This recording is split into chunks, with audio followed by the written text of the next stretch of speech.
Hi, my YouTube video started making noise. Sorry. Hi, everybody. Welcome to SciFi Vision for January 12th.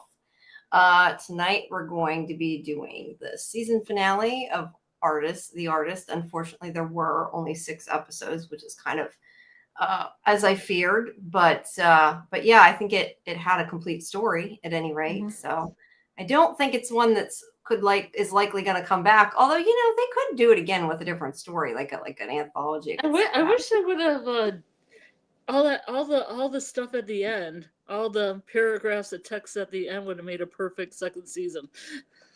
Yeah, it would. I would like to see that happen as well. But who knows? I guess maybe they could. Maybe it depends how it did. I don't know. But yeah, last episode tonight, episode 6 that we're going to talk about here in a minute. So yeah, this episode was like over the top crazier than even the third one, I think. Unfortunately, no Cluck Greg, but still very over the top. So yeah, I don't know. I really liked it. It was gross, but I liked it. Did you enjoy it? Yeah, now that I figured out it was a sword and not syphilis that killed him. Well, yeah, I think it was supposed to be the sword. I mean, who knows? He could have had syphilis too, I guess. But that was really quick. I don't know if she could have technically lopped it off because she was kind of slow. Yeah, she didn't exactly. Yeah, I agree with you there. I think that maybe the direction and the way that she sliced wouldn't have done that, but we'll have to suspend our disbelief there. Yeah, that's why I didn't see it. And I thought he was dying of syphilis. No, that was my hot take the first time I watched it. That would have been all of a sudden. That would have been a little too suddenly, I think, if that happened. Yeah, but that's all the craziness, all the craziness that people go crazy when they have syphilis and other things. Yeah, that's true. They do. You go to madness. Yeah. But hopefully it doesn't make their penis completely fall off. I don't know. I don't really know a lot about if it's late stage, maybe. Well, I mean, it's all these sores and stuff, and then parts of your skin fall off and stuff, and Yeah. Well, I said before, since they showed a sword, we had talked about that. Like, I wondered if something was going to happen, but I didn't expect that to happen, and until I had seen it. Definitely not what I expected, but it is what it is. But it was funny. I enjoyed it. All right. Well, everybody, like I said, we're going to be doing the season finale. Please make sure that you like the video, hype it if you can, subscribe to SciFi Vision, and make sure you check out all our other content on our video tab as well, and scifivision.com as well. And yeah.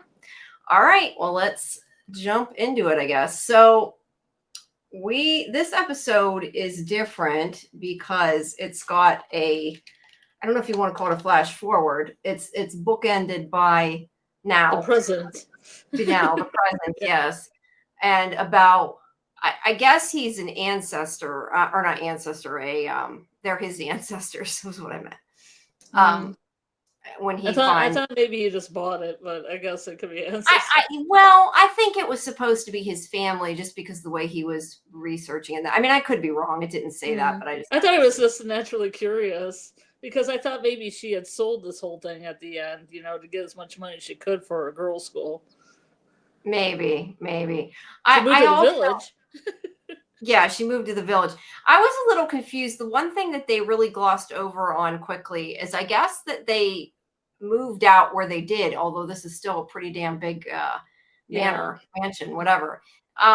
The whole reason I guess they moved to the country was because they were broke. It sounded like from what the sister said. And they didn't, I didn't get that before, I guess. But yeah, they've been slowly hemorrhaging money because they use it on things they don't have money for, like a lot of people do. But yeah, they're living in the country is, I guess, cheaper, I don't know, than in the village or the city or whatever. But yeah, you're right. At the end, it does say that she moved back in with her sister. So perhaps she did sell it. I don't know. Maybe. All right. So we start out. Wait, I got to get my pictures up here. Sorry. So we start out with a tour group. And even this part was funny. Like this whole episode, I think the whole thing was really funny. But even the part with the tour group, as much as it wasn't really important or integral to the story, excuse me, it was funny as they're telling what happened in the house that isn't true. And I thought I had a picture of it. I guess I didn't, unless it's later. But the woman leading the tour is telling the people about like where Edison fell on the, or it was an accident where he fell on the steps or whatever. She says it was an accident. It's like, and then it shows the flashback of like Norman hitting him and stuff. Or no, was it? Yeah, it was Norman that hit him, right? Was it Norman or was it Marion? I think it was Norman. I'm trying to remember exactly what happened. I think he went to hit her and he hit him. I can't even remember now. It was so long. It feels like it was so long ago I saw it. Yeah, it was interesting to note that that's what that building was popular for. That Edison hit his head. Yeah, he hit his head on the steps. Not so much the people that lived there. Yeah. Well, he was Thomas Edison, the so-called inventor of the light bulb, right? But as they're doing this, whoever, you're right, it could just be somebody who owns a house. I don't know. But either way, if he doesn't, then he owns a place and he's, paying people to have tours. I don't know. But he's going to fix the electricity, like the breaker, and then he knocks some bottles over and breaks them.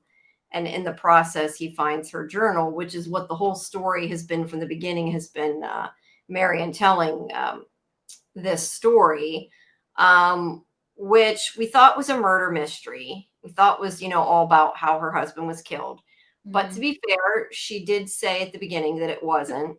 Even though Wikipedia says it is. Well, Wikipedia, hey B, welcome. Who knows? They picked it up right from the press release. Which is why everything says 7 episodes too. So that secret 7 episode, Jamie. The secret 7. Maybe it's just an episode all of Clark Gregg, right? No, I'm kidding. I'd watch that. It was going to be a Farnsworth like episode. It could be. No, it would be cool. Look, they would have released it. We'll bend to your wants, Jamie. Yeah. No, but that's why things like that happen. I mean, he could have played Farnsworth. I mean, he could play different characters. He could. If we have an anthology, he could too. But no. But I think what happened is, I'm guessing everybody, including internet, whoever posts on Internet Movie Database, had the same press release that I had that originally said 7 episodes. So people just repost it, not knowing. And since they didn't give out all the the screeners at the beginning, there was no way to know. We should look for clues in this that lead us to the 7 episode. This is not from Scarlet. No, I'm talking Stranger Things, not Tom. Oh, Stranger Things. There is no more Stranger Things except for the documentary. Yes, there is. At the end. No, there isn't. She's lying. Oh my God. But, everywhere. It's all over social media. Like, people will not give up. Like, people give up. I'm sorry. Mm-hmm. I like it too, but it's over. Yeah, exactly. People were even thinking the making of was going to change into Vecna coming in, like kind of like Wes Craven's New Nightmare. Like, suddenly it's going to be all the people playing themselves, or like the end of the OA where they're all suddenly themselves. You know what I mean? Yeah, that would be cool. I miss the OA. It would be cool, but it's not going to happen. It would be cool, but it's not going to happen. They've officially said it's not going to happen, people. There is a spinoff. That's what you're getting. I did want to mention, though, I know at the beginning it does say something like, doesn't it say at the very beginning something like the story of a prostitute, or diary of a prostitute, or something like that? It said it like that confuses me a bit. Yeah, I remember that because I thought it was strange. Yeah, I mean, I think she did. There was a scene a couple episodes back where she kind of where they were talking about, like, Lily felt like a prostitute because of what they were doing. And she was kind of saying that she was treated the same way and that she gave up on her dreams to get married and everything else. So I get if that's kind of what they were going for, but it was like just kind of in the middle of the season that they even mentioned that. And considering they made that part of the title or the subtitle or whatever, the title of the book, I forget what it was. That's a little strange to me, but yeah. It is what it is. Or they're just saying that everybody on the show is metaphorically a prostitute in one way or another. Yeah, that makes sense. Definitely could be. The thing that I find kind of funny, and I don't know if it's done intentionally to kind of evoke it or not, but when I started looking at these pages, all it makes me think of, and I didn't even pay attention that she said it at the beginning of each episode, maybe she did, But it starts making me think of Bridgerton, the way she keeps saying "dear reader." I don't remember her saying that in the voiceovers, and I don't know if I just missed it or Oh. it's just Oh, put in. it's very Jane Austen to say "dear reader." I guess that's where Bridgerton gets it from, right? Oh, I don't know. I haven't. I've seen but not read Jane Austen. Or Yeah, actually, I because think I have it's a read Jane Jane Austen Austen a trope where long she time says ago. "dear reader." Yeah, no, I don't know. It just makes me think of Bridgerton. But yeah, Well, he picks. one comes from the other, really. Yeah. Oh, yeah. I'm sure. It's and Yeah. definitely comes from a big part of that. Um, but he's reading her journal that she's been writing through the whole season in the voiceovers, and it kind of you hear some more of her voiceover, and it sort of overlaps, so you know that that's what he's reading there in that journal. And then we go back to her telling the last piece of the story, right? Because this is again chapter 6. And she starts talking about when she was a little girl. And this is where she says she was a child with foolish dreams of what she might become. Because she still, I guess, had hope to be an inventor, to, be what she wanted to be. And it didn't work out right. She makes a what's it called? A Goldberg contraption thing. And it makes me think too of like Mousetrap. Do you remember the game Mousetrap? Oh yeah. Kind of like Mousetrap. I'm like thinking maybe she just invented Mousetrap rather than Rube Goldberg thing. But yeah, she gets the doll in the cage there. Her sister doesn't get it. She's trying to explain to her. She's like, look how intricate it is. But at least her sister was nice about it, right? Yeah, it's kind of like the foundation of steampunk when you have like a whole bunch of elaborate things happening for a simple task. Yeah, the opening has that too. The opening credits, which I never did take. Pee-wee's Big Adventure has that, where he makes breakfast and that way. Yeah. Maybe I probably should have taken screen captures of it and didn't think about it until now because it never fit in with what we were talking about. But maybe I should have.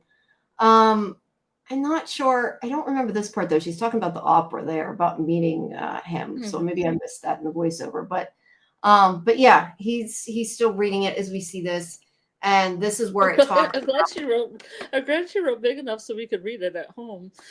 I know, right? I was thinking that too. She wrote so big, but I don't know. I'm guessing she probably didn't go to like proper grammar school or whatever. So I'm not even she sure. had enough paper too. I guess they were kind of luxurious enough they had enough paper, because a lot of times people wrote small because of that.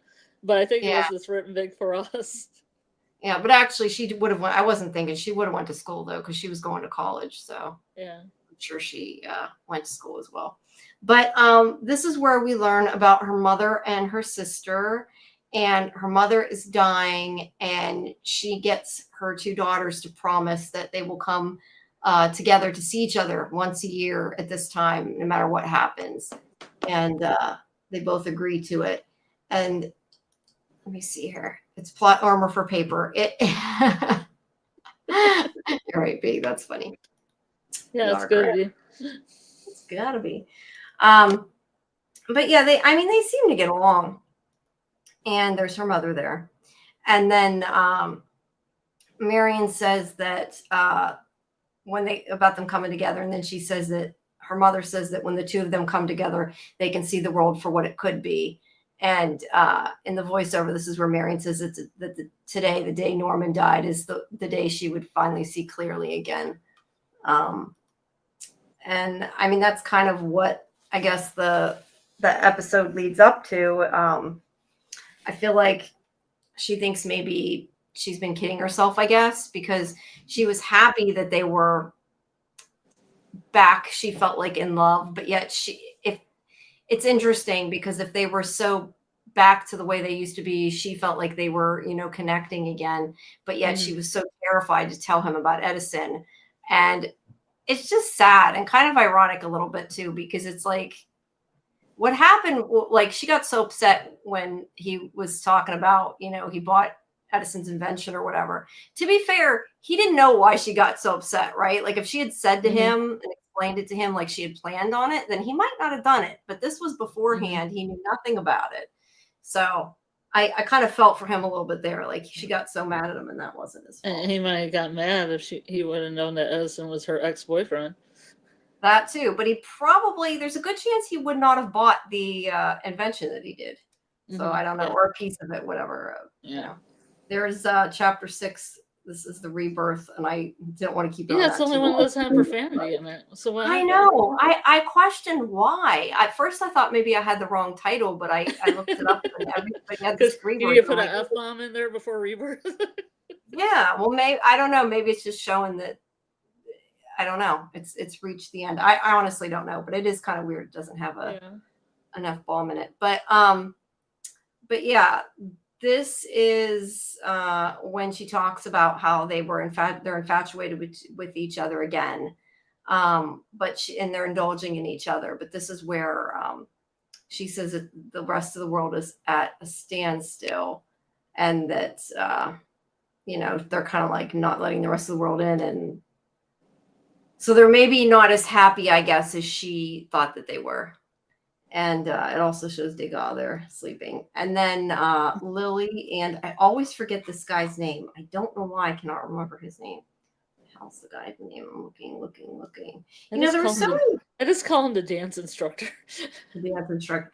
The thing is there were so many actors in here, and so many of them were in like one episode. Yeah, one and done. Yeah. Yeah, I mean, look, this guy was in it more. I don't mean he was only in one. Yeah, but a lot of people in the cast were Marius. Yeah, no, but they weren't. Marius was his name. But yeah, so he is upset, although she should, if anything, be the one that's upset. But he is upset because he's like, Norman hasn't called on you. And I mean, yeah, she's been sleeping with him, although I think she cared about him at least up to a certain point. I don't know if I feel like that might have changed a little bit over the course of the show, but I feel like originally when she was with him, like she thought he loved her, and she was kind of like under this, I don't know, misguided impression of him, because she acted like she thought that he wasn't in love with his wife, and every time he was with his wife, she'd get upset. I don't know. Do you think that she cared about him, at least at the beginning? Yeah, I feel like it's almost like a father-daughter relationship, which makes the other things seem kind of icky. Yeah, that makes it seem very icky, but if you look at it that way, I don't know that I look at it like that way. Like somebody watching over, like a patron, but then patron benefits, I guess. Yeah, well, they were definitely supposed to be sleeping together. But it feels very father-daughter, like his relationship with that other girl. Evelyn, who's my favorite? Evelyn, yeah. That seems very father-daughter as well. And they're about the same age, I think. Her and Lilith. Is Evelyn? Well, Evelyn was supposed to be 16. She was. Or maybe 18. It might have been 18. I can't remember. The actress, I think, was 18, but I think she was supposed to be. Because Lilith doesn't look super old. No, she's not that old, but I think she's probably, I don't know. I'm bad at gauging ages. I don't know, in her 20s. I thought they were both young women. Yeah, like young women. But no, Evelyn was supposed to be like 20, 22. Yeah, no, Evelyn was supposed to be 16 when she was married. She might have been a little older at the beginning of the show, but she had gotten married when she was 16, because I remember that. But yeah, I do think that she was more, I guess I felt like anyway, that Lilith more thought she was in a relationship with him, I guess. And I feel like through the course of the season, she's sort of had her eyes opened a little bit, and a lot of times by Marion. And I mean, she kind of realized, I think, too, even just from that Marius there, like that wasn't that wasn't really what it was. He was in love with his wife, and she was kind of, in a way, a whore. I mean, she was using him to get to Paris and that. And I think maybe she didn't, I don't know. I don't think she looked at it the same at the beginning. At any rate, that's how I feel anyway. Well, I feel like she thought he was a patron in the beginning. Yeah, but I don't know. I thought she had feelings for him more. Yeah. More you can have a patron and have feelings for him at the same time. Oh, right. No, right. Exclusive.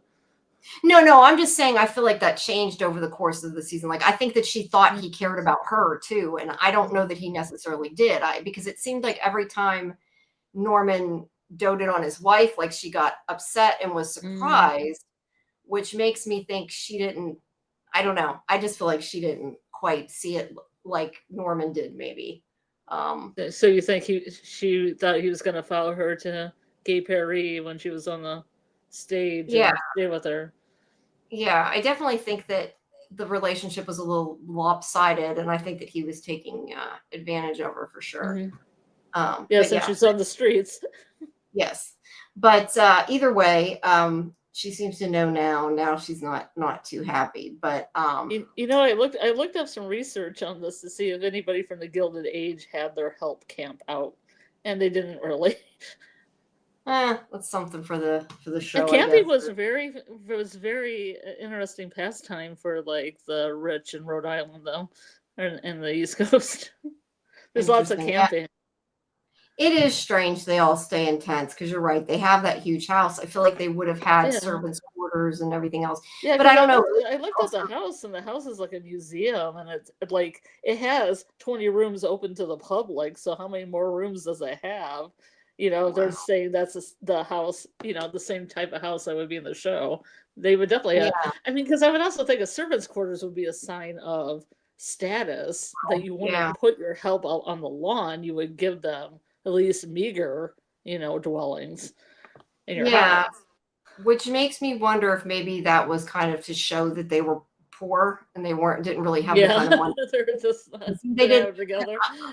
I wouldn't think though letting them stay in the house would necessarily make a huge I mean, Yeah. I don't know. I don't know if it would or not, but I don't know why they were staying out in tents. It's a little weird.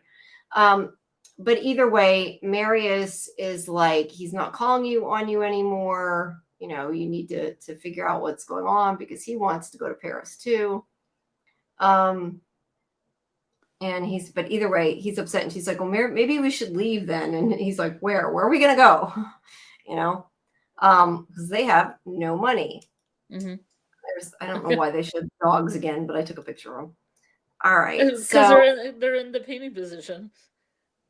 they're in the what? The position they are in the painting. Yeah, maybe they wanna remind you, I guess. Yeah.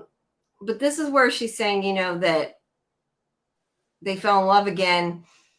But she also says that she was afraid to tell him about Edison, and she couldn't shake that something wasn't right between them. And so she hasn't told him, and she's kind of just, waiting to see. She doesn't know what to do. And then this is when her sister arrives. Rosie, is her name Rosie? I don't have it marked. I think, hold on a second. I'm pretty sure her name, I want to say her name is Rosie. It's so weird that so many of these people were in it for like one day. And then they rearranged the order of the cast. Yeah, Rosie Morsh. So she comes to visit, and this always upsets Norman. So they're not going to be happy that she's there, but this is their, one time a year. Excuse me. Mm-hmm. One time a year that they get together, and she's come to see her sister. I think that their interactions were cute. I liked it. Mm-hmm. She doesn't like the help, Gretchen. We finally get a name for her, Gretchen, and makes her, go get her sister. And as this is all going on, we do see when she's waiting for them to come out. This is where he finds out, and he gets all upset. And she starts talking about his hysteria, and that he laughs when he's nervous, and that he has anxiety. So he's all upset that she's there. I think more than anything, he's afraid her sister has found out that they have no money and is going to, which she pretty much does, is going to tell everybody. And I think he's really worried about that. Yeah, so I like that joke. I like that joke about hysteria, that he was like the only man that was diagnosed with hysteria. Yeah, I know. When they said that, I was thinking that wasn't what that hysteria usually meant when they diagnosed women with hysteria. So that was a little interesting. But yeah, they said that he. What do you think that what hysteria was, Jamie? Well, I know there was other things they diagnosed with hysteria that I don't really want to talk about on the show, but yeah, he has, the point is he has anxiety, and he has panic attacks. And then there's this conversation. I missed part of this where he like admitted that the I don't know if the truth is that the food was old or that it wasn't old, but she knew he had lied at any rate. Oh, the pheasant. Yeah, the pheasant. Right, oh baby. But he's really upset, and he goes outside, and this is where he's like screaming at everybody, "Why do we not have ice?" Da da da da da. I'm yelling at them all. It's all about ice. Yeah, he starts having his panic attack outside. While she kind of stalls her sister and talks about, I lost where it was at. Her sister says she thought she had died. Her sister is rude, but also funny. I like their interactions, and she keeps like making raspberries at her and stuff, right?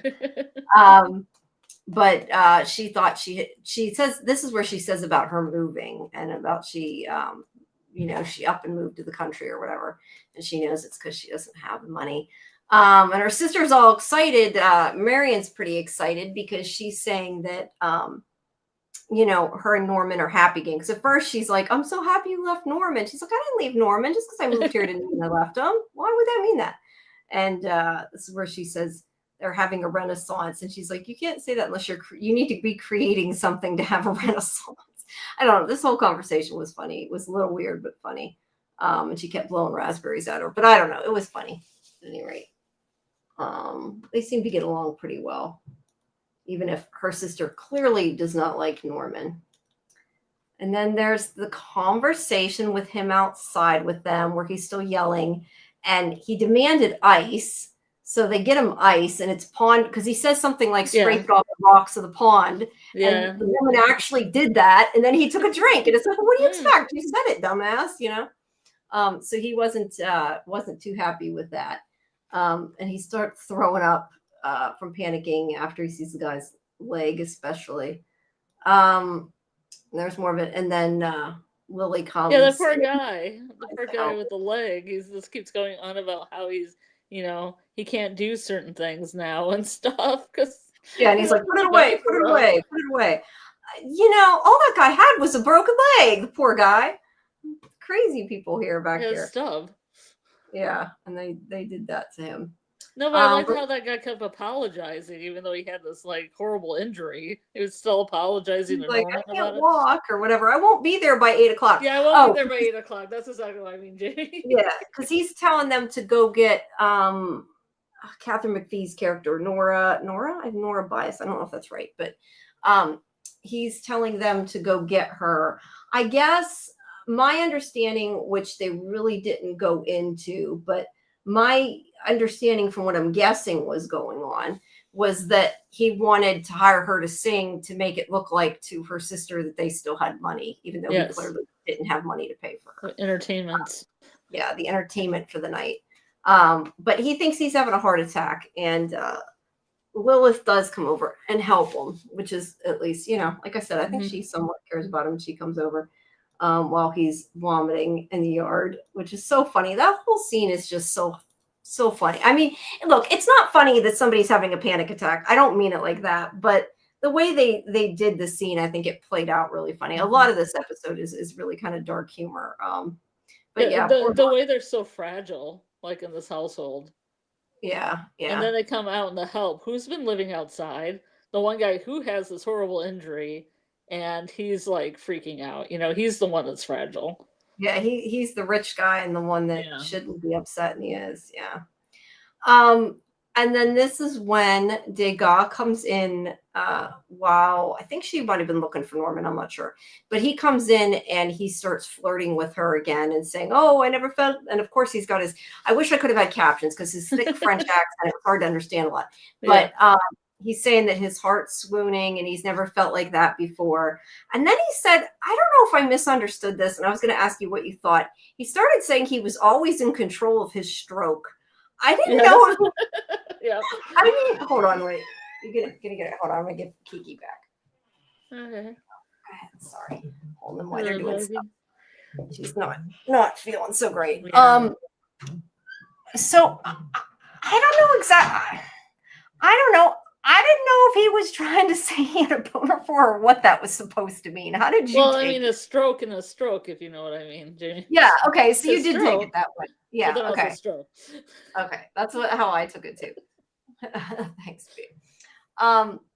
So yeah, either way, he's flirting with her. He's potentially saying dirty things to her, but I don't know whether she's supposed to get it. Well, we're picking up on Yeah.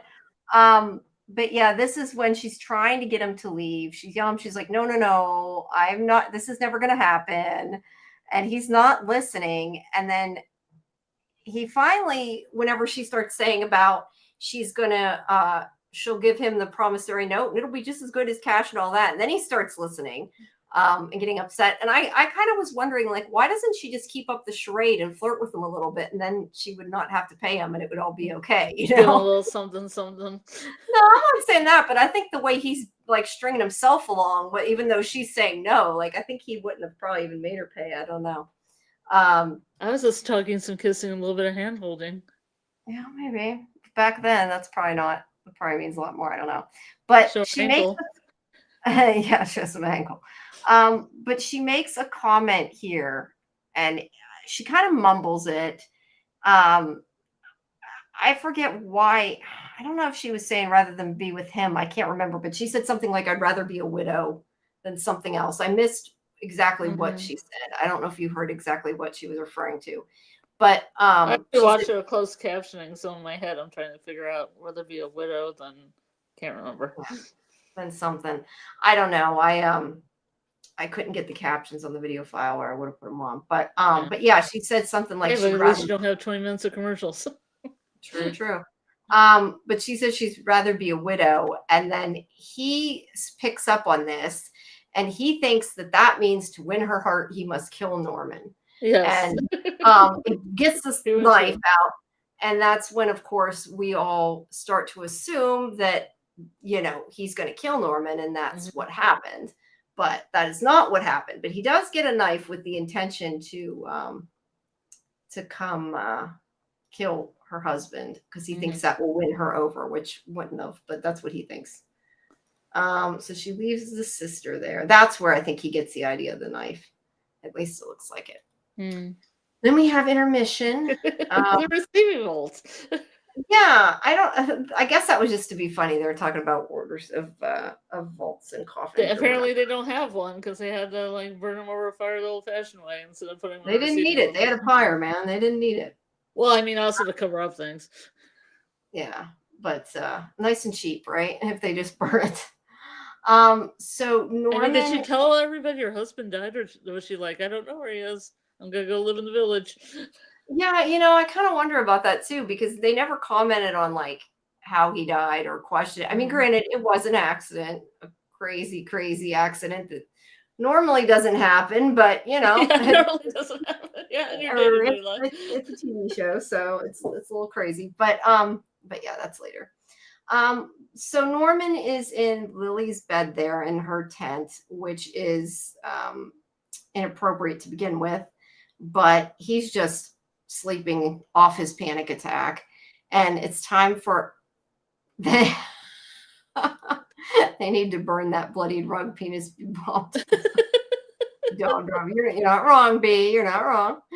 Hey, they probably threw it. Yes, go ahead. No, I was gonna say they threw it in the fire too. Go ahead.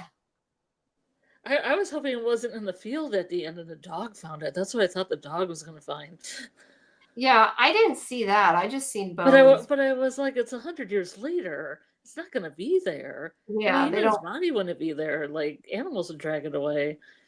Yeah, bones maybe, but that would not be there. That doesn't have a bone. This tent looks nice though. I mean, it looks snug for a tent. The dog dug it up. But anyway, she had him in her tent while he was freaking out, and he fell asleep. And it's time for his party, so she's trying very hard to wake him up, and he just is not having it. And then this is when Nora comes in. Like I said, I think her name's Nora. And you know, her sister is a bitch, but I love it. Like, it's so funny. Yeah. And she's commenting on her singing, telling her she's off pitched, and they say something like she came off of, I don't know, out of New York or something. She's supposed to be a good singer. It's just she's supposed to be complaining, obviously. I think it was just her village nature, her like kind of, you know, Stuck upness. bohemian spirit, Yeah, like a bohemian type. That maybe.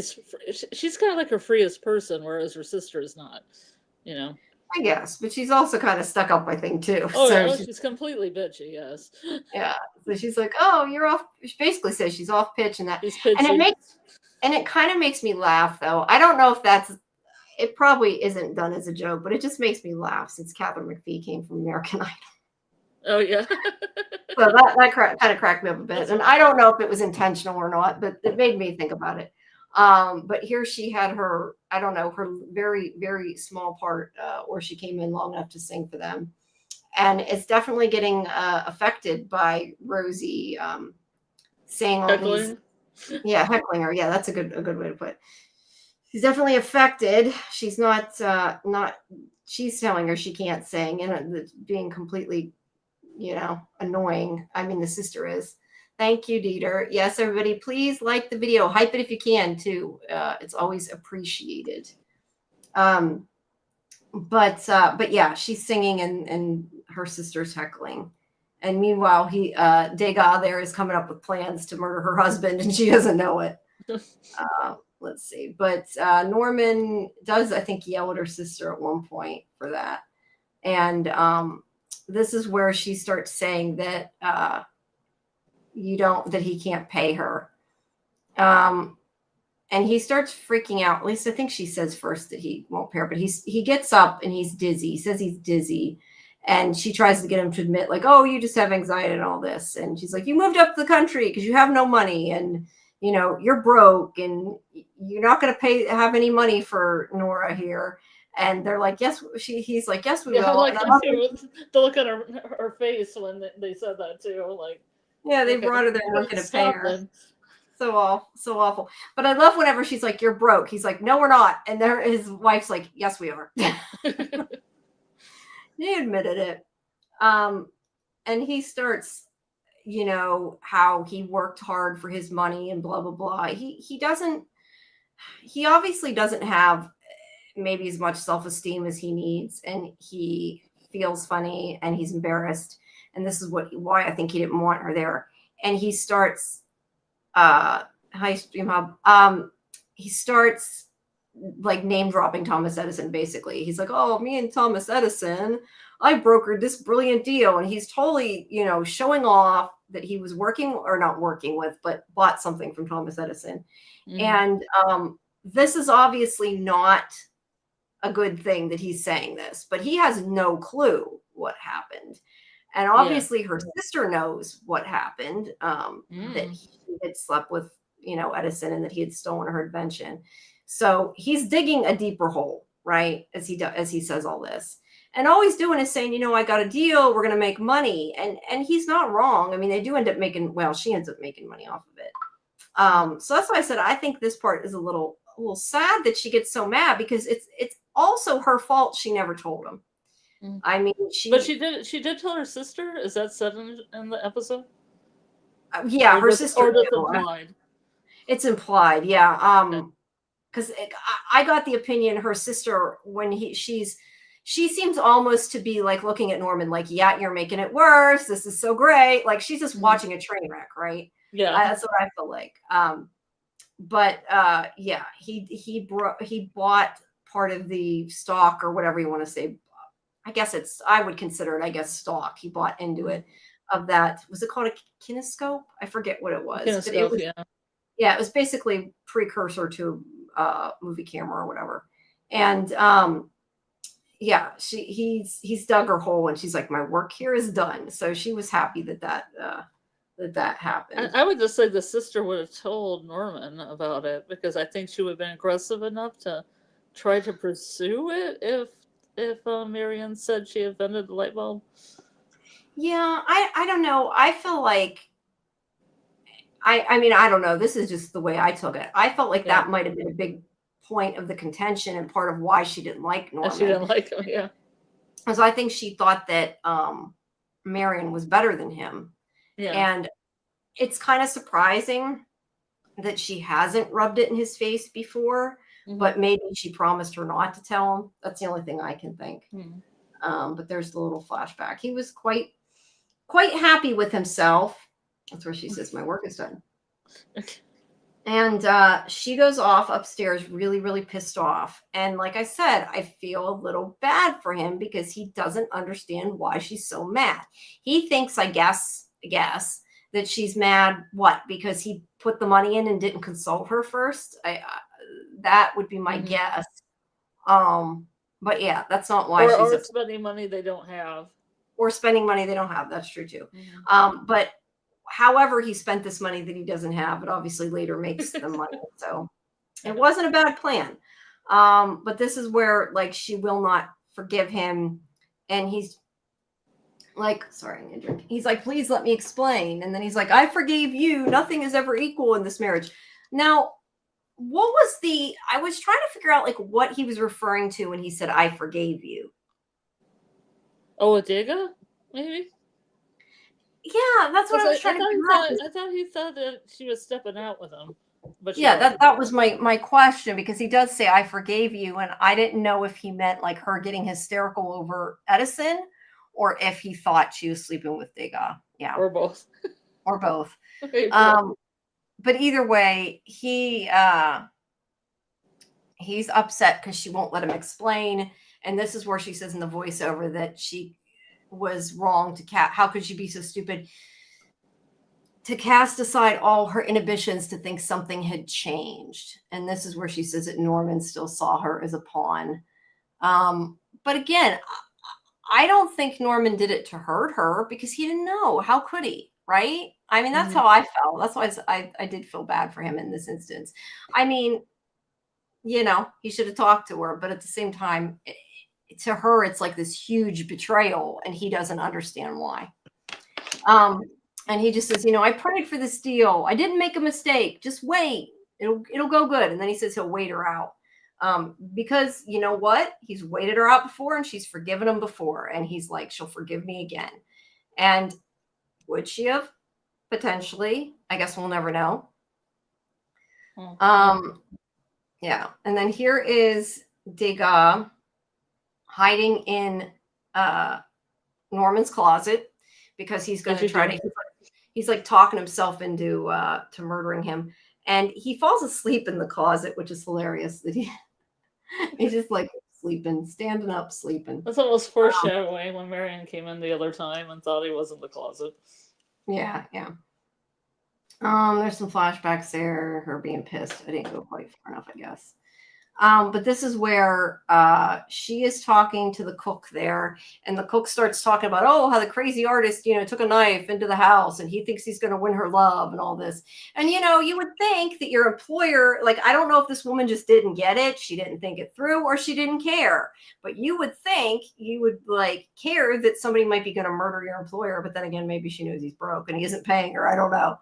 But she's kind of making fun of the fact that he thinks he's going to win Marion's love. And, you know, Lily here immediately is like, oh no, and takes off after him. And it's like, don't do this, don't do this. And she sneaks into the bedroom while Marion's busy yelling at him and ignoring him and everything else. And then whenever Marion comes in the room, she runs into the closet where Degas is because she's, you know, doesn't want to be caught. And then Marion comes out and she's still, you know, yelling and everything. And then she, starts to say that it isn't about what he thinks it is. And I don't know if she was going to tell him or what, but I don't think I got a picture, but I did notice something. That's when she's listening. They have 2 beds in the room. I don't know if that's because they didn't sleep together most of the time, but it's a little strange if like that they're in the same room. I thought, I don't know, because they were sleeping in different rooms before, and it looked like there was 2 beds in that room. Like there's a little trundle bed or something. I don't know. Kind of like a Lucy situation. Yeah, but usually they're like the same bed. I thought like 2 different beds. I mean, they're like 2 of the same bed. I don't know. It looks a little different, but anyway, she's yelling at him, you know, that it isn't what he thinks and it isn't about that. And I don't know whether she would have, you know, told him or not, but his robe's open. She's like, close your robe. She's yelling at him because he's naked. And this is where he's like, whatever he did, it was unintentional. And she says, everything you do is unintentional. And at one point, Lily falls out of the closet. And because she is surprised, I guess would be the best word. I think she had already picked up the sword when she was, I don't know if she picked up the sword when she fell out or she picked it up before. Do you know? Maybe she didn't pick it up till she came out of the closet. I don't know. But either way. I thought she just picked it up when she walked in, but I don't know. Yeah. I don't know. But the point is, it's a reaction. She didn't mean to do anything. But when she sees her and she falls out of the closet and she reacts, she swings the sword around like, no, don't pick up a freaking katana if you're not going to be careful with it. She swings the sword. At least that's what it looks like. She swings the sword around. And we find out because he's really good with a sword. That's what we find out. You see blood pouring down from his legs. I thought she like sliced his guts open by the noise it made. It sounded like something else was falling out. I thought she just like sliced his stomach open. I thought that she did nothing with the sword and he was pissing himself and it was bloody and he was dying from syphilis. Because I didn't believe that she could cut off parts of his body that quickly with that sword. I mean, it's supposed to be a really sharp sword, I guess. But yes, I agree with you. Even a really sharp sword. Yeah, well, apparently it was sharp enough. But either way, she Lorena Bobbitt's him, and it falls. Right. And she starts yelling. They need to call the doctor, and then so I thought that he was peeing blood. Yeah, I mean, I kind of wondered. He was sick, like from like nerves and stuff. I thought it was sick. I thought maybe he had a condition. I thought maybe he had. Because syphilis can do bad things to you. I don't know why my mind went to syphilis. No, I don't know.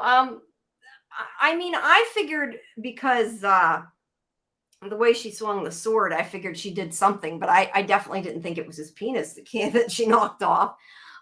She starts yelling for the doctor, and this is, I think, where I think it's Lily that tells her that the bells don't work. Like, I don't know if they. Yeah, the doctor doesn't ever answer, but I don't know if like they weren't working because they didn't pay them and they weren't coming. I'm not entirely sure why bells on a string don't work, but we know before they didn't work. And she's like, he's not going to come. So then she starts yelling for Gretchen and starts freaking out. And then he's meanwhile dying. There's where she wanted to call the doctor.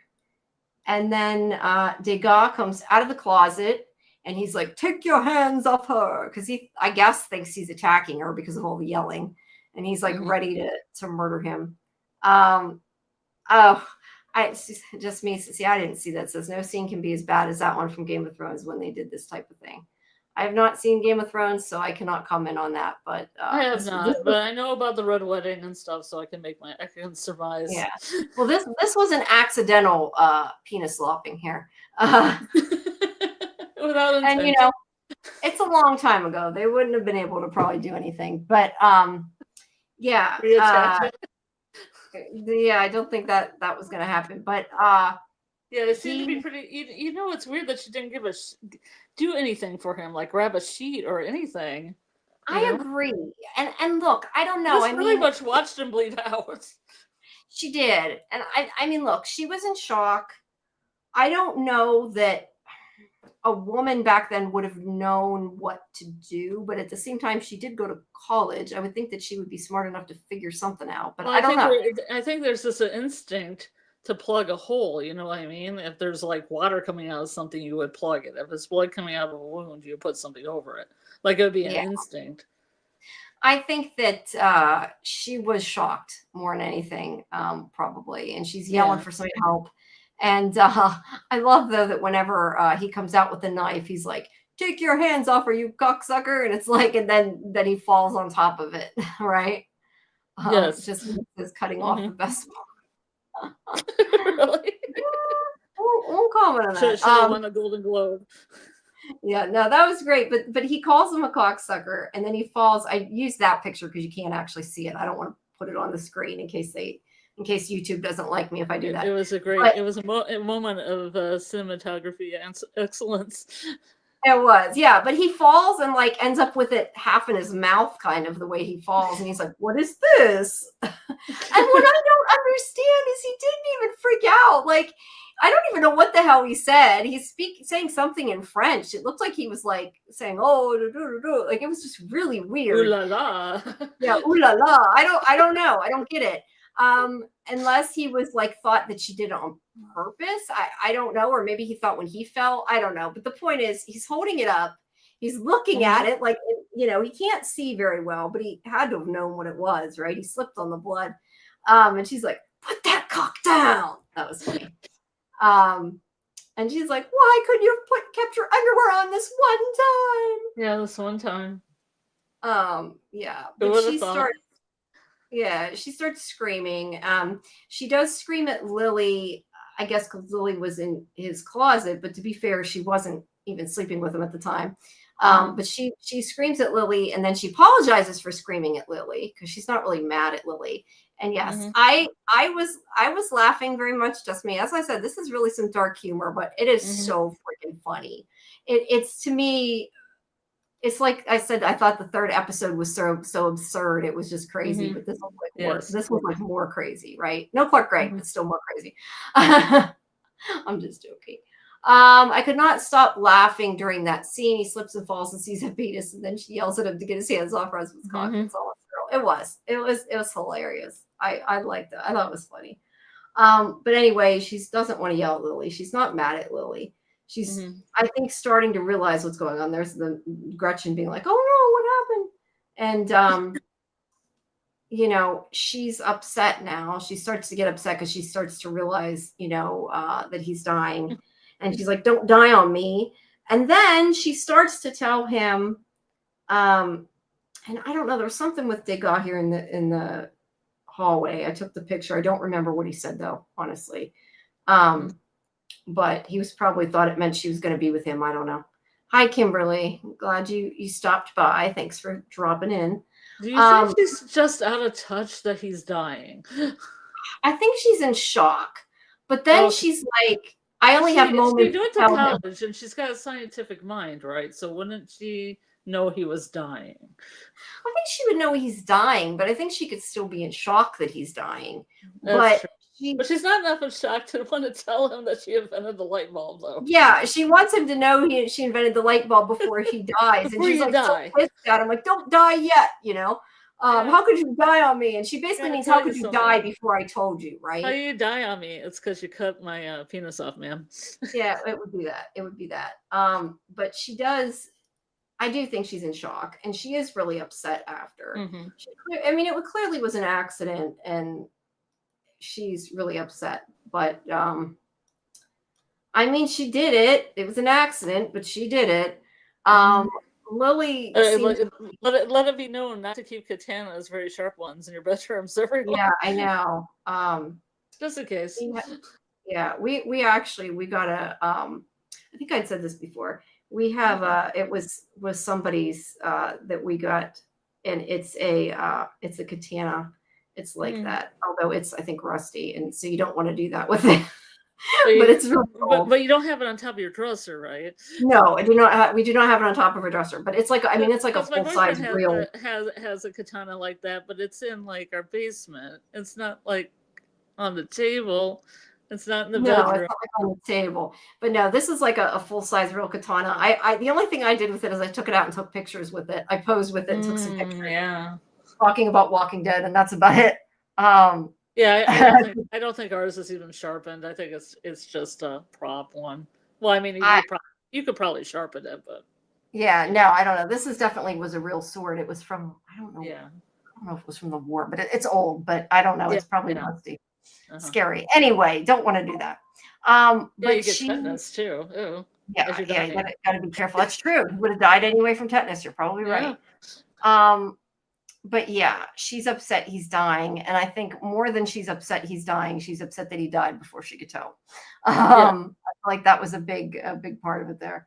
But he does, when she is in the middle of telling him, he does say, "I see you." Like, I think he did love her in his own way. Yeah. he had issues, but I do think he loved her, and it was kind of sad. Mhm. As much as it was hilarious, it was also kind of sad. Well, he probably knew she was smart. I mean, and he read with her and stuff. He knew he wasn't smart. Yeah, Yeah. yeah, but he maybe didn't know she had invented the light bulb. But yeah, she doesn't get to tell him. And then she does have a flashback of them before. I think it was I don't know if it was supposed to be when they met or not, but she's remembering him the way he was, and It's it's like when sad. he came into the school when it was empty and he thought he was the only one there and she was there. Yeah, yeah. It's it definitely was them flirting or whatever, and Hmm. she loved him at one point. Um, and then there's also this little flashback here, which made it even more funny and just kind of like put the knife in the coffin, I guess, because he says something about, and I don't know exactly what he said, but he said something like, I don't know, he must have called, Norman must have called him a cantankerous painter, because that's what I have. But he says that the Hmm. bones of an artist live on forever. And then he says something like, the prick of a man Hmm. like you will live on in dust, something Hmm. like that. Yeah, it'll come to dust. Yeah. Will come to dust. So yeah, it's kind of funny, but I still don't understand why he's carrying his penis around in the first place. That was very disturbing, but he's still Why carrying it not? around. Why Why not? not? Yeah, why not? I'm an artiste. I was more disturbed about the fact that it ended up in his mouth, and he was just kind of like, "Oh, like so crazy." what It a was what a creepy and wonderful crazy and mouthfeel. weird and funny, and it just this thing is such dark humor. But either way, they roll him up in the carpet. I guess sans penis because Degas still had it there. Yeah, out in the field. Yeah. Yeah, and they get ready for the funeral, and she finishes up her her journal, I and this is wonder. where I she wonder if there's a reason that they burned it. What reason do you yes, think they burned it? yeah, that's what I was just getting to. She does say that the ground was so frozen Mm. that they Oh yeah, couldn't. because they didn't have one of those interment buildings that Yeah, could and house it. they had Yeah. to burn them Or a all. meat shed if you're a Yellow Jackets fan. Yeah. Um, and meanwhile, I don't know if I have a picture of it, but he's Degas is carrying. I don't know if I have a picture of it or not, but he's carrying the penis and he trips and falls Hmm. um, during He has not this. let go of it. He has not let go of it. We don't know why. Maybe he was going to paint it. Who knows? Oh, Paint maybe. it or paint a picture of it. I don't know. Something. Um, Look at his feet in there. That's like so funny. His feet sticking out. But yeah, she comes out and she says, like I said at the beginning, this was never a story about murder. It was a cautionary tale. If you have ideas and passions, embrace them at all costs, because these ideas and passions that push the world around. And then it has kind of the flashback of her talking to him when they were younger and saying how she wanted to have a career, but it would be difficult. And he said to her that he doesn't believe in compromise. And I think that was where she maybe fell in love with him. I don't know, decided to be with him. But either way, she wanted to be a woman of invention. And she says, she always will be.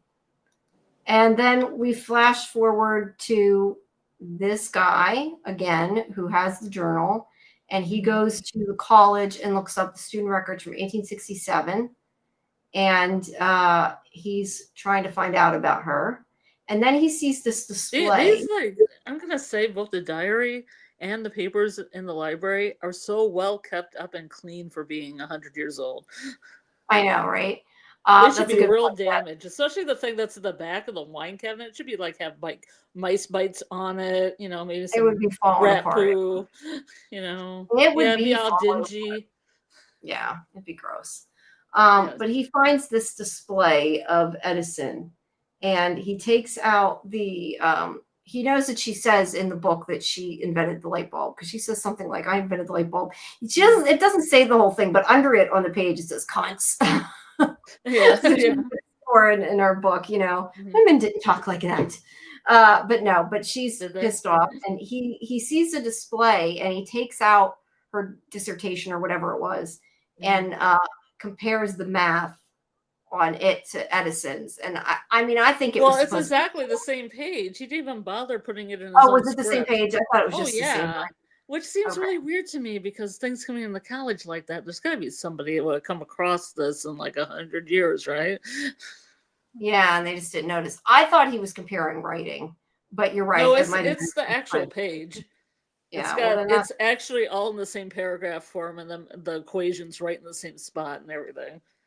Yeah, that's really Proving funny. that Really he's awful too, but kind of funny. scrupulous, you know. But yeah, either way, he knows she's telling the truth, it seems. So yeah.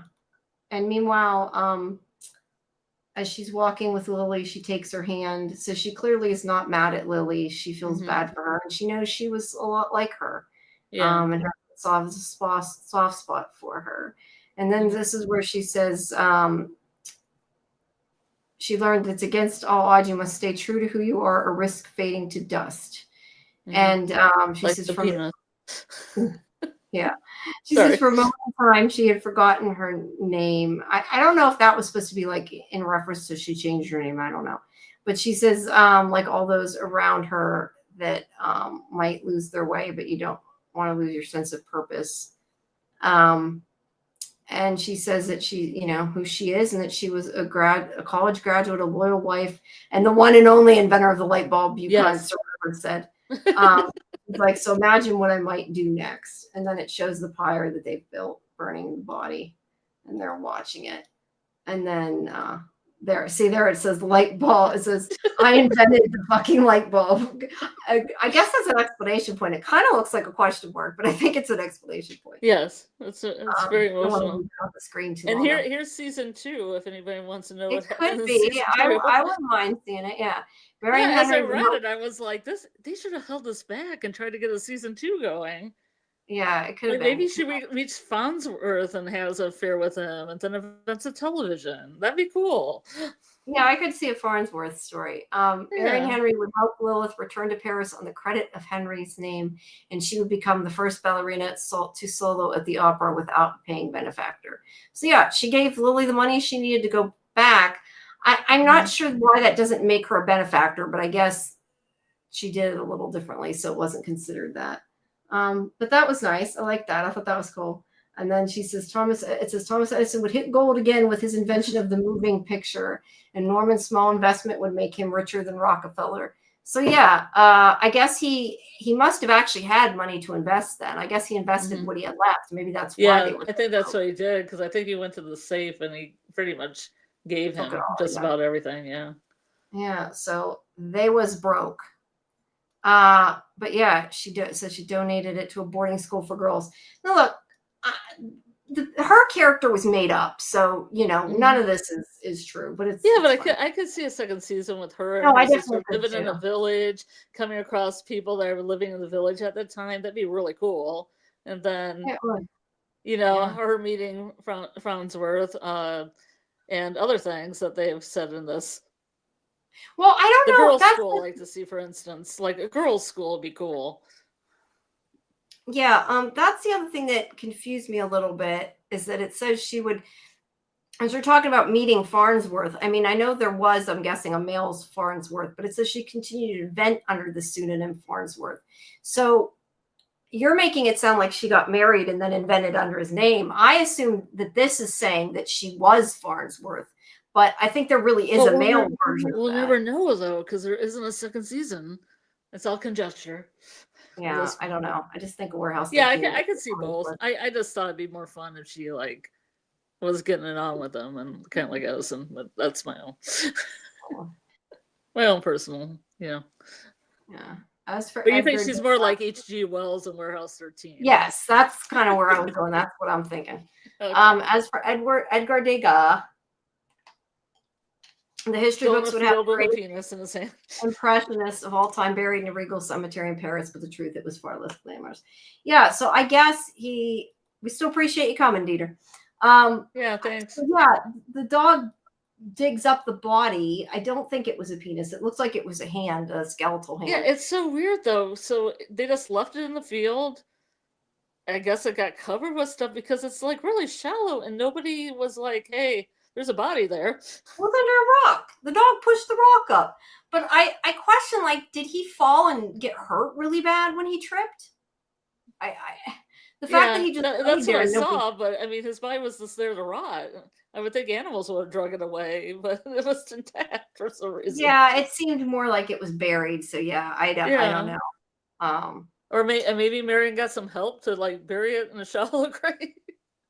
Maybe she murdered him. Who knows? But his final work was the portrait of the poodles, and then these two women find this portrait at. I couldn't believe the network app. The network app stopped it at this point and did a countdown for another show, so I didn't get to see this scene until you showed it to me. Oh, I'm glad you got to see it now. But this is supposed to be his painting, and I'm guessing this probably is a print of the painting, but I could be wrong. But I'm guessing it probably is. It probably is. It's probably one of those things that people find in like their house and then sell in a garage sale, and somebody gets it. I don't even know if it's the same house, right? It doesn't look like it because the other house was white, but it might have been that guy selling it. I don't know. But at any rate, there's a yard sale, and they're gonna buy this, and it's on. She's like, I'm not paying $5 for this. This isn't a Degas. I'm an art history teacher. This is funny. Like, she thinks he's pretending it's Degas to get money, and she's like, we'll give you $3. And it's like, okay, sure, why not? And yeah, so there is the epilogue. I was gonna say, let me look up Degas poodles. You see if he's paints any dogs? Yeah, but there is a painting. Looking at it, what's coming up? There is a painting of a black and white poodle, but oh no, that's not him. I don't think. Wait. No, no, that's not him. I was going to say, because it's much more realistic style, and he is an impressionist, so it would make more sense. Yeah, most of the books I got from the library mostly have Paris nightlife and ballerinas, and that's about it. Yeah. And the statues, because he did statues and photography later in his life. Mm-hmm. Well, that wax and metal ones, like that one metal sculpture that was mentioned in the show. Yeah, I don't know. I can't find it. I mean, they might have. Who knows? Maybe that part was. I didn't know if he even painted any other animals. It seemed like humans were kind of like a subject matter. Yeah, seemed to be mostly. Thank you, Dieter. I appreciate that so much. Thank you. It's appreciated. Yeah, I don't know. I only ever knew about the ballerinas.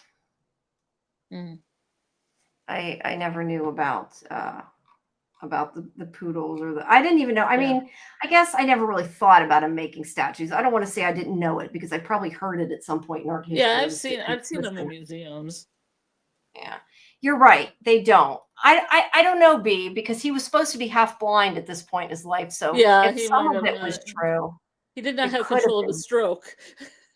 Yeah, he didn't. Couldn't control the stroke. Yeah. But no, I agree with you. It doesn't look like a Degas, but I thought it might have been a print. But I don't know. I can't find anything when I Google it quickly.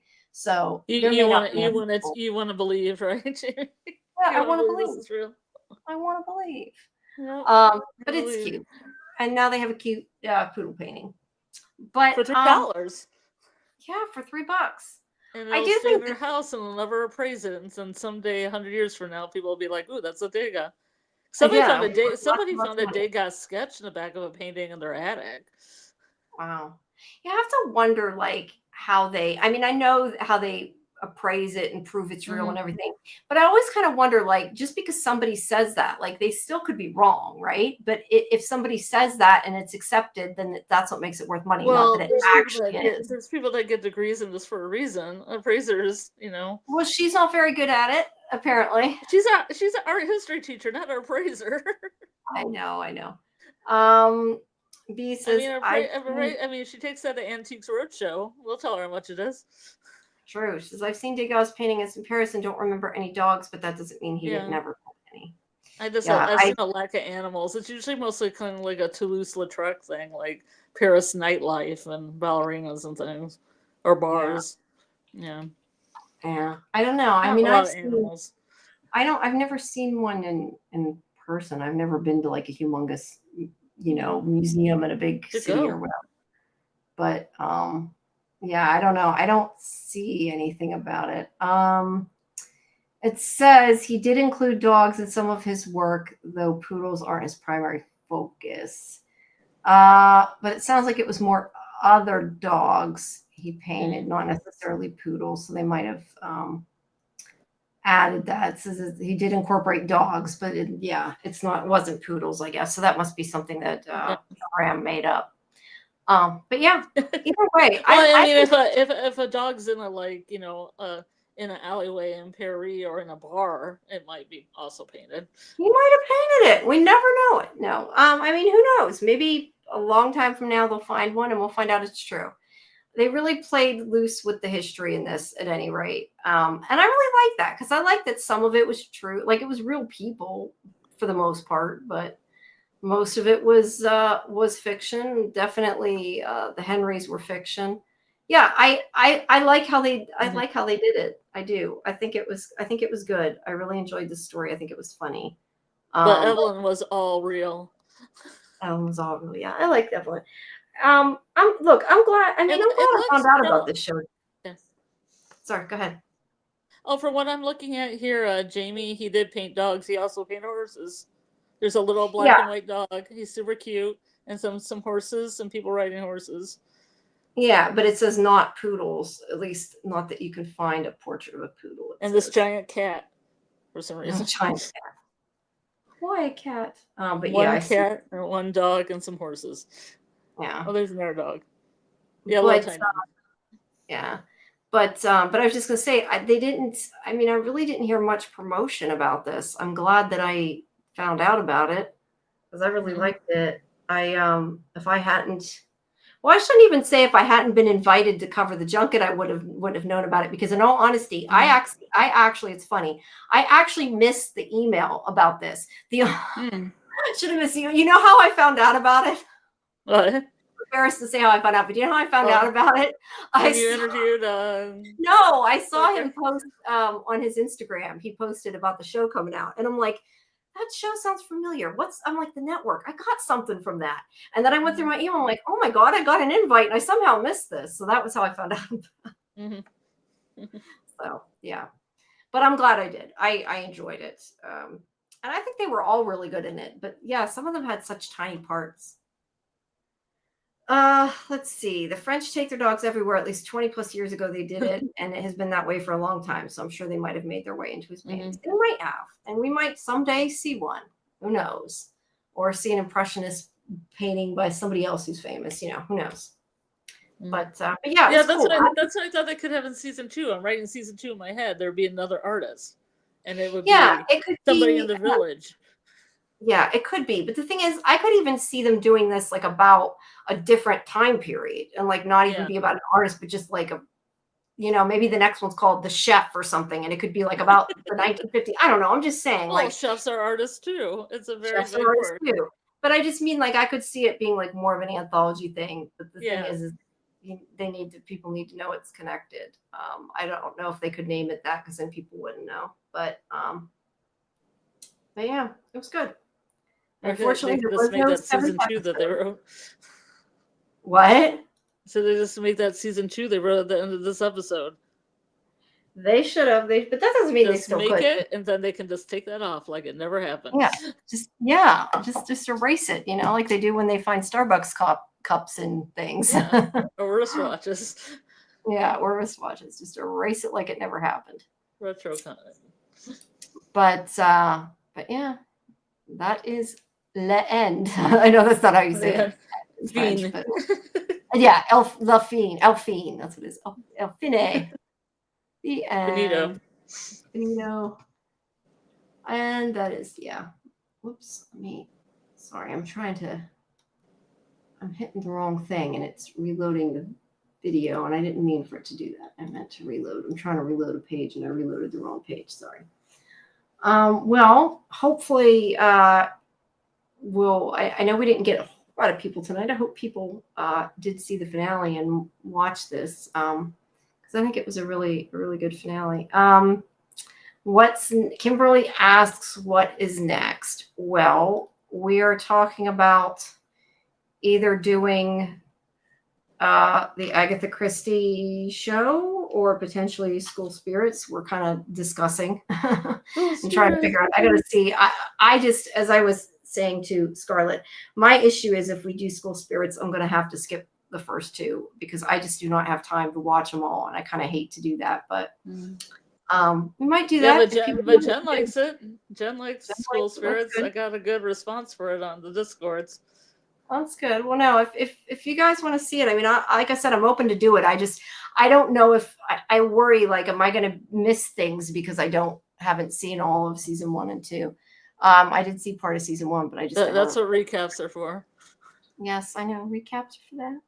I agree, but yeah, we'll see. We'll see how it goes. Yeah, and the thing is, if anybody in the chat or anybody knows that's actually listening to this, anything about Agatha Christie's Seven Dials, because I do not know how many episodes it is, how long the episodes are, if they're all dropping at once, if it's a movie, I don't know what it is. I feel like it says season 1, that, and I feel like I somewhere saw it was 3 episodes. I mean, it's a mystery. Well, it doesn't even on the Fandom or whatever it has on Netflix doesn't have anything listed for it, and I'm like, why? It's dropping in like a couple days. Yeah, I thought somewhere. I don't know. I thought somewhere I read it was 3 episodes, but I may have just inferred that. I don't know. But I don't know. It looks good too, so we'll have to see. We're also going to be covering Wonder Man. Can I ask B why she was angry at the end of the first season of School Spirits? Yes. Why did you not like it after that? But yeah, we're also going to be covering Wonder Man. I think we're going to do a separate show for that, and of course Daredevil when it comes out, but that's a little bit further away. We are going to be covering Monarch when it returns, but that I don't know if we're doing a separate show for that or we're just doing it for Fandom Access. I don't know yet. But that's coming. And like I said before, we will have our interview series, our Spotlight series coming really soon. We're busy scheduling the stuff for that. We can, Kimberly, we can do a party for Wonder Man. I mean, we can try to. I should be able to do that and have time. It's sometimes hard to make time, but we should be able to do that. And I do want to cover the Marvel. Jen said she might. Jen said she might have watch parties for School of Spirits on the Scene Invaders Discord. Okay. If you want to get season 2 another shot, B. Yeah, and her friend went away thinking she was on. I'm not. The only reason I'm not putting that on the screen is because if anybody doesn't want to be spoiled, they might not want to know what happened. Oh, yeah, you're right. So, good move, because I almost spoiled this for everybody in our watch. Yeah, don't just yeah, I know, but I thought everybody had watched it already. No, I asked. I thought she didn't listen to what she said. I thought you didn't hear what she said. But yeah, really but we'll definitely be covering them. We're going to be covering Monarch 2 at least on Fandom Access. And yeah, we'll have to see what else. I do have, if you guys check the video tabs for all of our interviews that are not live, I will be, let's see, today's 13th. Probably tomorrow, the first one for Riot Women, will be going up. I also have Dead Man's Wire pretty soon. AJ did The Night Manager, and Karen did Star Trek Starfleet Academy. Those will be coming soon too. I also just did an interview for why am I blanking on it? Hijack season 2. Not Idris Elba, unfortunately, but I did a couple for that, and then, I should say, I'm doing a couple for that. And also, I believe Copenhagen Test, probably, maybe Traders. Waiting to see when all these come out. What all's going on? The Happy Place, and then I supposedly got a pretty big interview for a movie coming up, and the star of it's pretty big, but I don't want to jinx it. I know I told you about it, but I don't want to. I don't like staying on air. I want to jinx it. Yes. After I almost missed the one for this, I don't want to jinx it. But there's a lot of stuff coming up, so make sure you guys do check our video tab in the upcoming weeks. And then I was also going to say with B that the second season kind of rectifies some of the problems she had with season 1. Okay, good to know. If that sweetens the pot, I don't know if it does. I don't know. Sorry. Go on. I was also going to say I've been working on an animation for later. I can put up I have to put it over the picture though, because otherwise you can't see it. But I thought people might want to see what I know the birds, but that's what I got so far. That's what I got. So I'm working on from animations and making sure we got them ready. So there's that at least. It's a little tease there. Bottle treat. It looks good. Yeah, thank you. We need to do a from trivia at some point soon. Thanks, Kimberly. But yeah, I'm enjoying making the overlays. But so when is From coming out?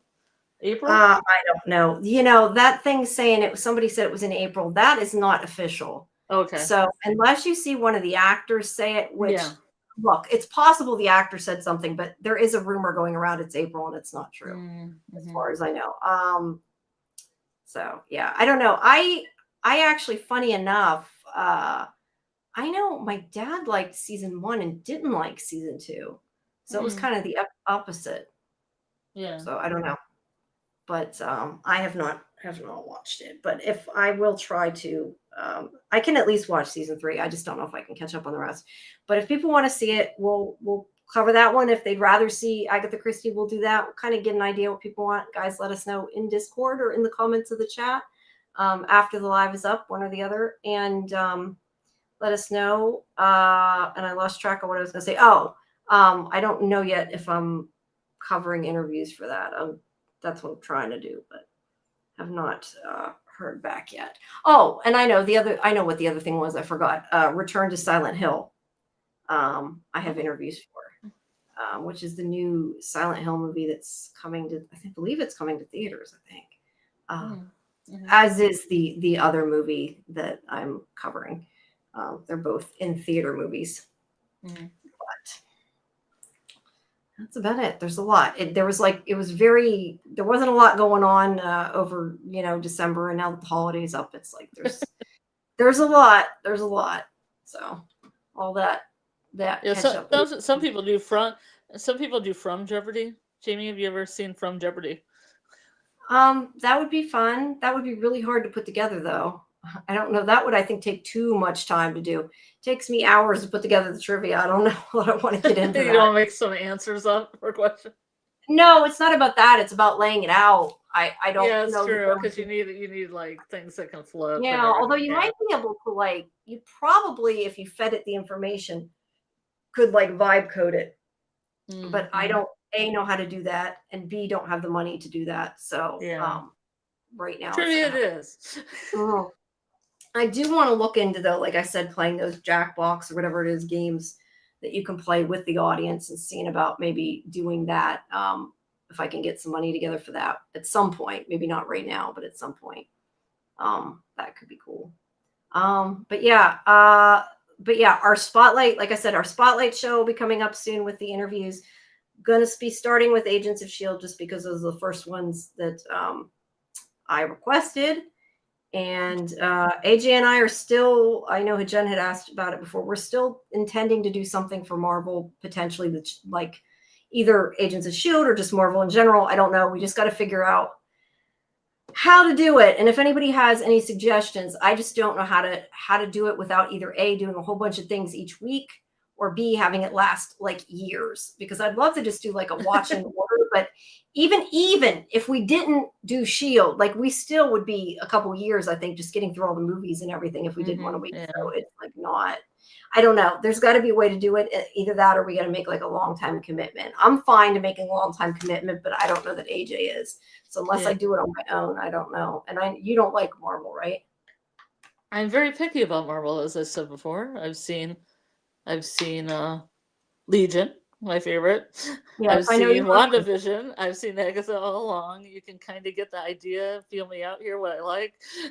Oh, yes, I know. I get it. I made an effort to try to start watching everything, but it was just too much. Well, I at one point, for one of the movies, I started watching them in order. But, the older movies, I saw them for the first time not that long ago. I think, seen some of them in the movie theater when they came out, because I said before, I've taken my dad on his birthday and on Father's Day a lot of times. It would coincide with a Marvel movie, and I never really remembered it, took it in, whatever you want to say. But I sat down and started rewatching some of them. But some of them, I mean, I seen for the first time probably a couple years ago, so I hadn't seen them. You can catch up. There are orders to go in. I'm right now making my way through the Defenders series and rewatching Agents of S.H.I.E.L.D. You need to finish it, B. I don't, I honestly don't know what it is about Agents of S.H.I.E.L.D. that I just latched onto it so much, but I don't know. I fell in love with it. I felt like I haven't felt for a while watching something. Like it sucked me in really, really good. And but that's not a period piece, right? It's not set in another time. Agents of S.H.I.E.L.D.? No, there's time travel, but no, it's not set in. Okay. Now, if you watch Agent Carter, Agent Carter is what I'm thinking of. Sorry. And that is also very short, if people want to watch that. But I would be totally up with having Agents of S.H.I.E.L.D. watch parties if people want to do it, just because I'm like obsessed with this now for some reason. I don't even, I honestly just don't even know how I got so into it. It was like really weird because it's been done for how long? It ended I guess it ended. I thought it was ended 10 years ago. It was on 10 years ago. It ended, I think, like 5 years ago. Yeah, well, let's do it, Kimberly. We'll have to sit down and watch some of them. But right now, I'm in the middle of rewatching it. I got my mom to watch it. I talked to her. And I'm like, you're gonna like the show. You need to watch it. And we're already on season 5. I watched season 1 through 7 on my own in I think a month and a half, and I got her to watch it, and we're already in season 5. So it's crazy. Yes. I don't know. I think the thing about that makes me want to watch more, even though I've seen it, is it's like every episode pretty much is a cliffhanger. That's a problem because I'm such a bad binger. Like for me, that's awful because if it's a cliffhanger, I'm getting no sleep until I finish something. Yeah, but it seems very comic book to have a cliffhanger. Yeah, that's true too. Yeah. I want to. See, I don't think my ask was that big. School Spirits only has 16 episodes. I know. Well, to be fair, I mean, I am watching it as kind of like a family thing when I'm spending that time right now, which I know she would not like School Spirits, but I'm gonna try to watch School Spirits. I just had to watch 8 episodes of Hijack, which I don't mind. It was really good. Yeah. And I have to watch all of Copenhagen Test yet. I haven't even watched. But I heard Hijack. You kind of want to keep binging as you go. Yes. It's very bingeable. It's very bingeable. But season 2 is coming out. Actually, I looked it up because you said it, Jamie. I listened to what you said. It comes out, I think, in a couple days. I got to get that. See, this is what happens. I have no interviews, and they're not doing them. All this stuff is due at once. Yeah. But it's different this season. It's really good. It premieres tomorrow, so it might even be out tonight at midnight. I'm not sure. Oh, it's past midnight. Never mind. Tomorrow at midnight. But. That is a good show. That's Apple. Yeah, if you like season 1, you like season 2. You should watch it. Apple seems to do a lot. I don't want to see too much because I think that the reviews might actually even be embargoed yet. I'm not 100% sure, so I just want to be careful what I say. But it's good. Yeah, and then I got to watch Copenhagen Test. I got to watch Traders because I'm going to be probably doing some exit interviews for Traders, and I have not. I've had too much. I'm trying to pace myself with things and get some sleep in between. And then, like I told you, Kiki's been having a lot of issues. Yeah. We took her up to the vet today. We didn't know if we were bringing her home for sure what was going on because she's having a lot of neurological problems. And I think, though, she had like a stomach bug or something right now that was the cause of the problems. But she's having a lot of issues. So poor thing. But so that's stressful. Yeah. It takes away from a lot of time too. And I had an interview today too. So it's like I've just been go, go, go. And now I get to slow down a little bit. What do you have? Do you have it? You're doing Fallout, right? Sure. Are you? We don't know if you're doing Fallout. If I'm doing Fallout, it'll usually be deep dives. It'll be tomorrow on Tuesday. If she doesn't do it tonight, I don't know. There you go. All right. So 31st here. So if that comes out, then go watch Fallout tomorrow on Julie's. Yeah. I mean, ideally, I would just cover 1 through 4. She'll probably want to cover 1 through 2, but I would just do the whole half season. I'd be like, here it is. Then that's when you end up there for too many hours. If I could flip through pictures, I wouldn't have 2,800 pictures. I would have maybe 100. That's why she's getting pulled for copyright for some of her videos because she has so many. Hey, I gotta say, I like the photos, but I limit myself because I can't. it drove me crazy taking that many. I was doing like 200 and some, and now I cut it down to try to stay around 100, 150 per hour of TV. Yeah. So, but it does help. I feel when you have a lot, it's almost like a flip book, and I think that's maybe when you get paid because it feels a little bit too much like video. Probably. But it does help with remembering what happened and knowing what you're talking about. I wish you could put video clips up. I don't understand why when you're like talking about it and promoting it, and it's like not like for instance, the scene with the sword here and the artist. We'd love to see that. Yeah, well, that is a little different kind of strike that you might get. Oh, no. I forgot about that. I don't understand though that you can't. I mean, to be honest, if in my opinion, if you're playing video clips and you're discussing the show, it's fair use, but it really doesn't matter. I have a friend of mine that covers Yellow Jackets, and Showtime even said she could use clips and send her a bunch of merch. You know, she does interviews and stuff like that. And then Paramount pulled her video because of copyright stuff. It's YouTube. The algorithm finds it, and it's automatic. That's why I'm always careful. We a lot of times get given clips to put within the interviews. And I guess if you put them inside the interview, you're usually okay, and that's what they're for. But I don't know. I'm paranoid about it. I did it. Or you could put one of those little things over one of those little filters that makes little dots or something on it. You know? Yeah, you could do something like that too. But or I don't know. Those ones that look like little wisps. Yeah. Well, it's also a lot of work to edit it in it. I did it for Murderbot. I put in a clip and then I didn't do it again because it was just so much work. But I don't know. I'm starting to think that like trailers are fair game sometimes. Like because if you watch, like, I know there's a lot of channels like do what we're doing, and they do show video clips and they don't get in trouble. But I noticed they seem to be the same clips, and they'll only show like maybe 5 seconds of it, and it's like out of order. So I don't know. There's some way you can finesse it, but I just feel like it's not worth the time and energy. And more than that, I don't want to do it and then have to cut up the video because it gets flagged. Like, it's not worth it to lose the work you did, you know? Because I can understand her being really upset if she lost good chunks of the video. I that one time had lost little chunks, but it wasn't that much, and I just cut it out. So yeah. But hopefully soon I will be announcing, the only other thing I was going to say is hopefully soon I'll be announcing one of the spotlight interviews. It's just still scheduling, and we are going to go after some shows other than Agents of S.H.I.E.L.D. But I just am careful, because what I did before was I requested a lot, because sometimes people don't bother emailing you back. And then I all of a sudden got a lot at once. And then I was trying to, that happened with and then I was trying to schedule everything that was just too much. So I'm spacing it a little bit. It should be fair use. The thing is, I think it depends how much. I read somewhere, and I don't know how accurate this is, but I read that what we're doing actually isn't fair use, or some people say it's not, because it's a replacement for watching the show. So like, I guess you're doing like a 10-minute recap or something. It's different. It's not quite the same, but like us doing it, like, people don't actually have to watch it because we go so in depth. But I don't know. I tend to think that's bullshit, but I read that somewhere. I don't know how true it is. I think that we're giving the network free promotion. I think that probably most of them don't care, but it's like a YouTube. It's like a, AI picks it up. And a lot of times if you refute the strike, a lot of times they'll fix it.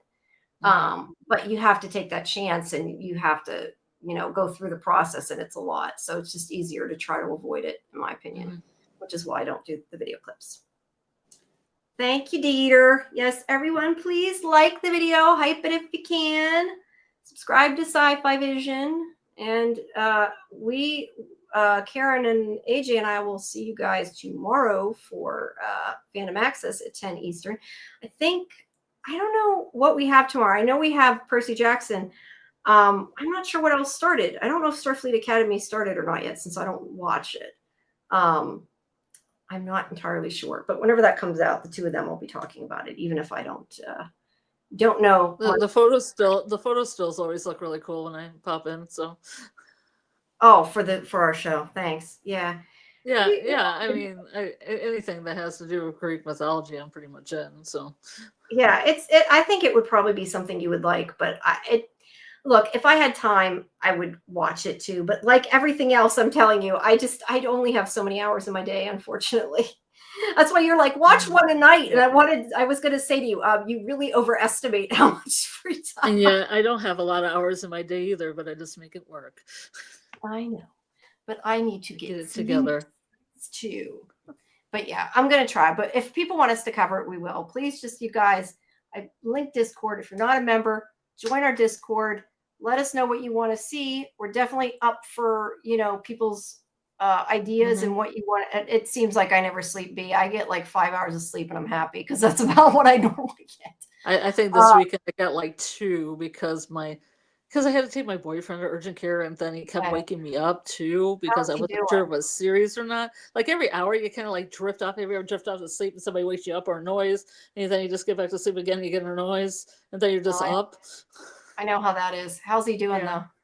Yeah, he's fine. I mean, he's gonna. I don't know. We both had a weird thing that we don't think was COVID or the flu.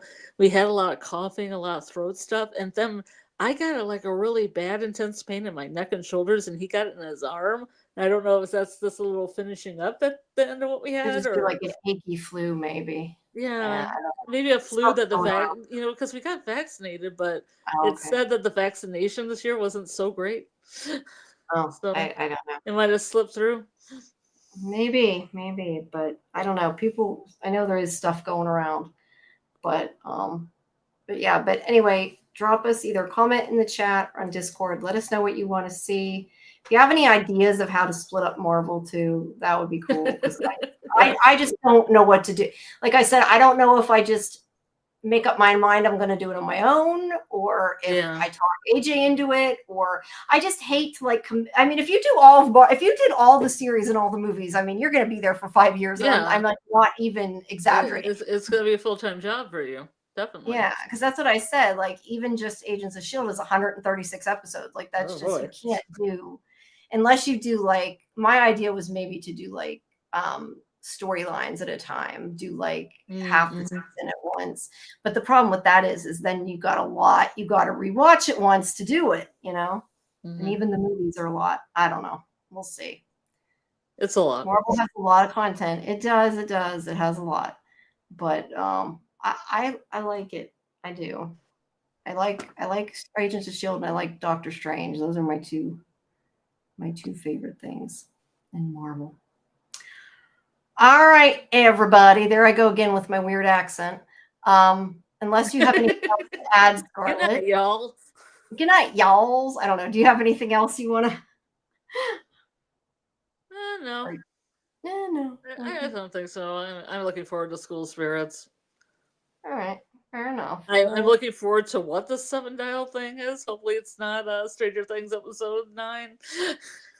Yeah, I don't think it's that. I feel like somewhere I saw there were 3 episodes. Maybe it was in a trailer, but if it is, they're probably, I'm guessing, double episodes. Usually because I'm guessing that was originally probably a BBC show, and usually they're like, I'm assuming by the casting, like 2, like 2. You hit play and Helena Bonham Carter turns into Vecna, and you're like, what is this? What is this? Sorry, guys. No more Stranger Things for a while. We will this totally, though. All the time. People won't accept it, so it is what it is. And yet they're still accepting it. They're accepting it, but they're not.